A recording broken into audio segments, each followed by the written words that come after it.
Hey guys, this is App Review with johnsiphone.com coming at you from Las Vegas, Nevada. I am here for CES 2011, and that starts on Thursday and ends on Sunday.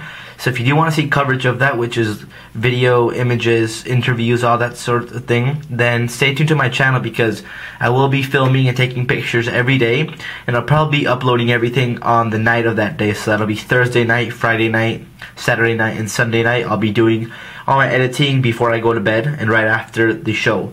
So while I was here, I went to Best Buy and I picked up two things. I got the camera that I'm using right now, which is the Nikon Coolpix S8100, and I'm a big fan of it up to now. I picked it up because it's a lightweight camera and it offers pretty good quality for the price, and I wanted to use this while at CES so I wouldn't have to carry around something large.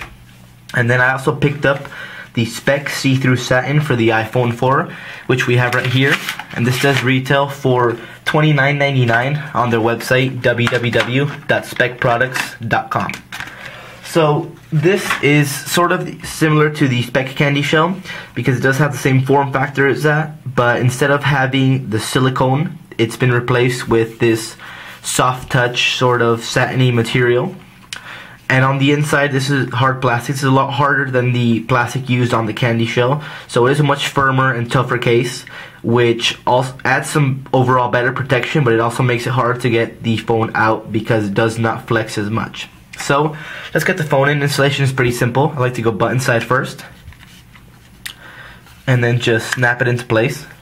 And here is the overall design. As you can see, you do get a nice lip all around here, which is great. This is sort of a rubbery, much more rubbery than the candy shell. So when you do place this down, it does not move at all because it does sort of like suck into the table or whatever surface you're placing it on. Now the thing I like most is this right here. As you can see, this is a semi-translucent backing. It's a little bit frosted, but you can still see your Apple logo as well as iPhone down here, and you can see Speck, designed in California and made in Taiwan. Now the camera cutout at the back is an oval shaped cutout. It's absolutely great. I've had no issues with washing out or anything because it is ample enough, and it is outlined by a black rim.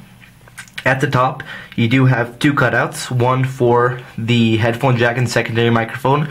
It is a little bit small. Most straight angle jacks should fit in there, but L-shaped you're probably going to have some difficulty. And the power button is very nice. It's covered with rubber and it's super responsive, as you can see. On the left hand side you do have a cutout for your vibrate switch. This is a little bit small, but you can dig in there with your nail to get it. And you do have some covered nubs for your volume up and down, and these are just as responsive as the power button. At the bottom you do have separate cutouts for the 30-pin dock connector. It's a little bit small. Some third-party adapters should work there, but not all. And then you do have separate cutouts for your microphone and your speaker. Now overall, I prefer this case to the candy shell because it does not scratch as much. As you can see, there are no scratches here, and the only major negative is the fact that your oils from your hand do show up here with relative ease, and the fact that because it is a much tougher case, it is hardest to get it on and off. Now I have noticed that when you remove the case, you have to sort of try to push this above the vibrate switch because most of the time this catches on the vibrate switch and pushes it backwards.